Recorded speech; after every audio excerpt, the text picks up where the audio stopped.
In this video, I'm going to be telling you the top things I see business owners do that is terrible for their business so that you can avoid doing them. When you first start a business, you're going to learn a lot of things, and learning is a great way, experiencing things is a great way to learn from your mistakes and stuff, but it is good to know some things to avoid because these are things that could really mess up your business. And this is coming from a business owner. I started my business January 1st of 2024. I've been promoting my business for a long time, and I would say my first year has been very successful, and I'm super happy. I'm super excited to see how this next year will be. But these are some things that I have seen a lot and I have tried to implement that have been very helpful for me. Number one is lack of customer service. Now this is very important, especially if you are doing wholesale, you're selling products to people, and even anything. Your customers are what make your business, and if you fail to treat them good, it is going to destroy any chances you have, because one bad review,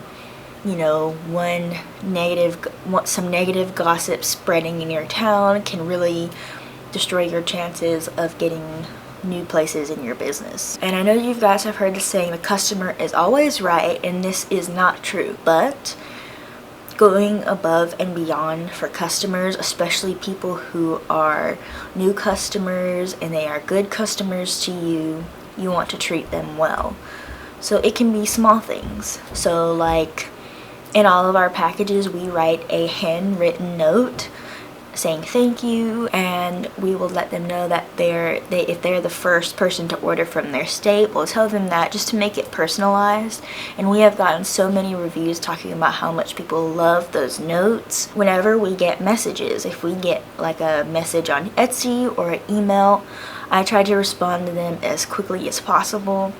I have responded to messages within a minute or two, and people really like that, because especially if they're trying to get something quickly, people really appreciate fast communication, because that is a big thing, communication, and you want to make sure that you are trying your best to do that. I had surgery in December and I was sick. You might have some things come up and you might miss a message or something like that. Like I had surgery in December, and I know I probably overlooked some things, but every time I get a message, I try to do my best to answer it to the best of my ability, be very kind.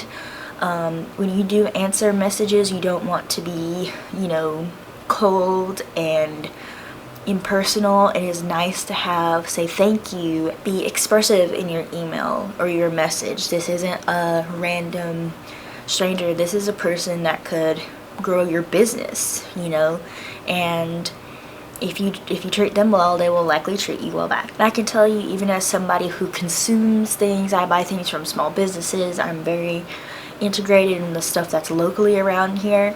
I've had some experiences, and even one experience has made me not like people, not like their business, just because if you treat me wrong, it is going to leave a lasting impression. Now, I don't recommend leaving bad reviews or anything like that unless there's something really wrong, but there are some things, if you treat me a certain way, I'm probably not gonna shop there again, because I don't like that vibe. Why would I shop in a place where I feel uncomfortable when I could go right across the street and get something amazing, high quality from a nice person, And it might be that you're having a bad day, but I would really recommend try your best.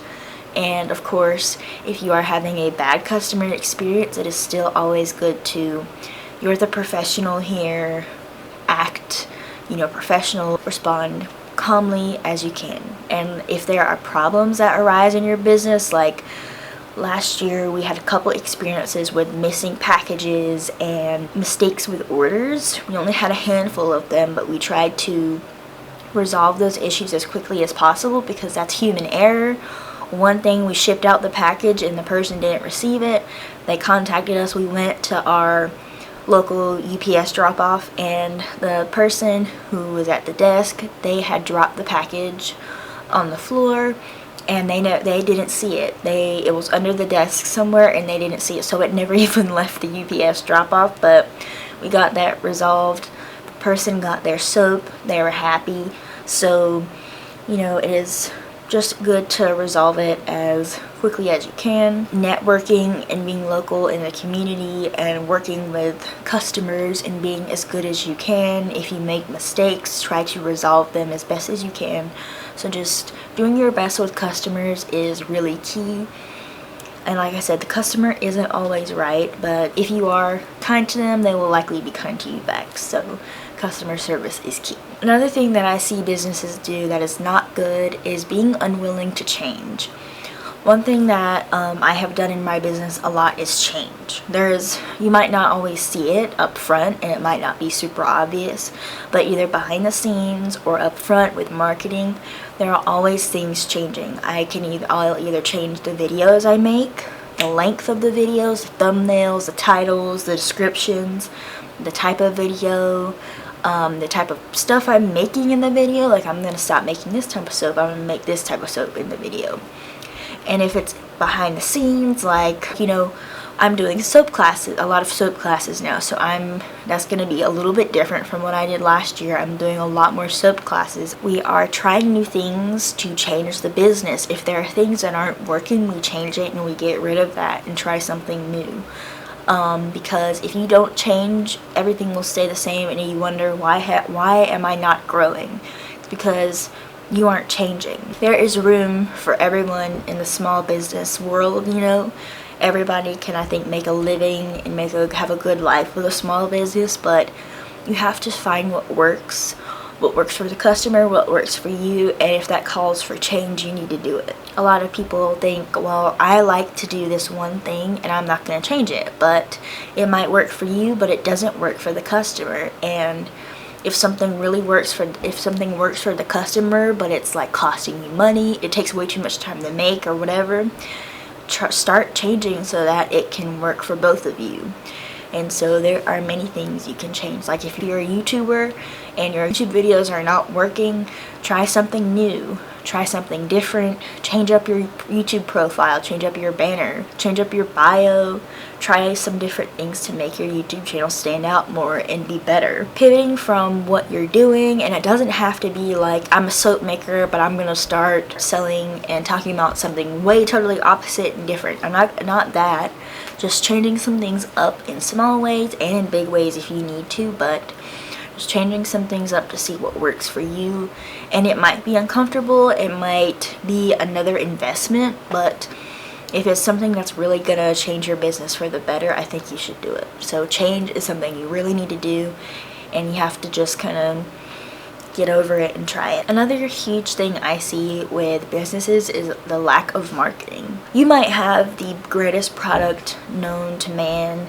It might cure every disease, do anything under the sun, but if people don't know what it is, you can't expect them to find out and like it.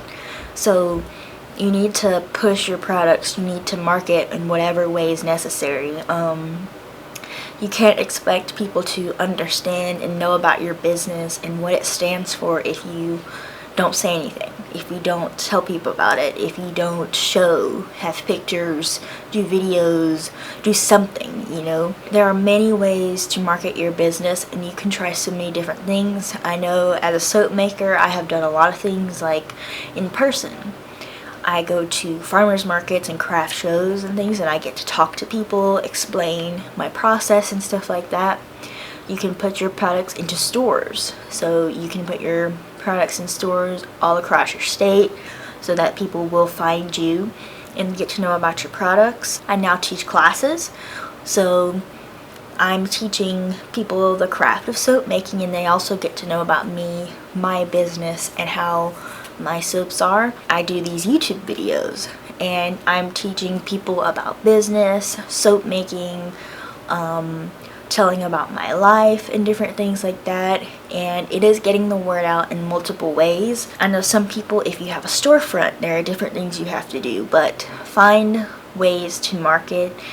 Even if you just post a picture a day on Facebook or something, Join Facebook groups for your local town. Follow people near you so you can connect with other businesses. Take samples to people. When we first started the business, we gave soaps and samples to like our mailman.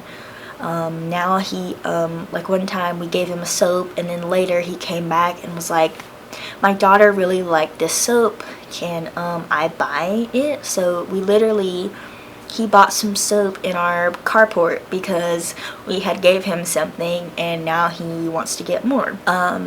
Even just small things like that, and you don't have to give things away for free. You can just talk to people, help them understand what you're doing. Like, I recently made new flyers, and this is another thing with change.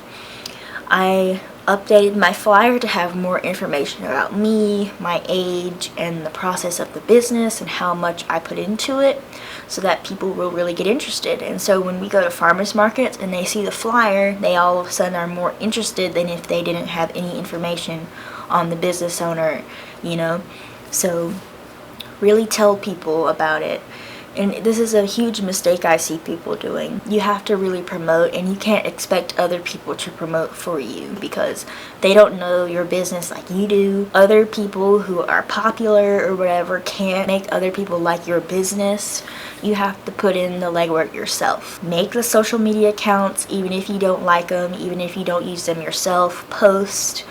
Get out, talk to your neighbors, do some different things. And it doesn't take a tech savvy genius. I'm not savvy, I'm not a marketer, I don't have anything, but I've had people come up to me and ask, you know, could you help me with things? But I have no experience other than what I'm doing, so you know, it just shows that you don't have to be a master genius, have a master's degree in marketing to be able to do it. So figure out some ways to market your business, otherwise people won't know and they won't buy anything or won't know about you. Next, and I think one of the most important things, is being inconsistent. You can have all of these things. You can have amazing customer service, you can change all the time, you can market and stuff and have great marketing strategies, but if you aren't consistent, none of it will work. You have to be consistent in all aspects of your business, in even all the things I've talked about. So be consistent with your customer service so that all of the reviews are consistent. You know, be consistent in your willingness to change. You can change in some things, but you're unwilling to change on this one, you're unwilling to budge on this one aspect. Be consistent with your marketing. If you post a video this month and then you go 2 months and don't post a video, well, you're gonna have zero luck in getting any traction to those posts. You really need to have some type of consistency with everything. And I know a lot of people have busy lives. They have other jobs, they have families, they have obligations, but if you can just take a couple minutes out of your day to post a picture of something once a week, maybe, say on the weekend while you're out grocery shopping, you give a couple people your business card. If you drop off the face of the earth every now and then, people are going to forget about you. They might like what you do, but if you stop, they will find somebody else who does it better and more consistent. You don't have to be consistent in a way like a posting schedule. I normally post on certain days of the week, but you don't have to do that. If you post once a week, then I think no matter when that is, it's probably fine. If you are aspiring to start a new business, if you are, you know, trying to further and grow your existing business, I hope these tips are really helpful to you. If you enjoyed the video so far, make sure to like and subscribe. Comment down below any video ideas and where you guys are from, because I love to see those type of comments. Like I said, I'm doing soap classes. I will be holding a soap class at Boxwood Cottage in Virginia on February 5th. I will be doing soap classes in Floyd, Virginia at the Floyd Center of the Arts throughout the rest of the year. So if you are interested in those classes, you can check out my website and see the dates for those websites and register there. And if you guys enjoyed this video, like I said, like and subscribe. But if you want to help me get monetized, you can. It really helps if you watch the video all the way through to the end. And if you'd like to support me through donations, you can go check out my Buy Me a Coffee page. And also to support me, you can go to my shop called cadencerosecode.com to buy some of my soaps. So yeah, thank you guys for watching.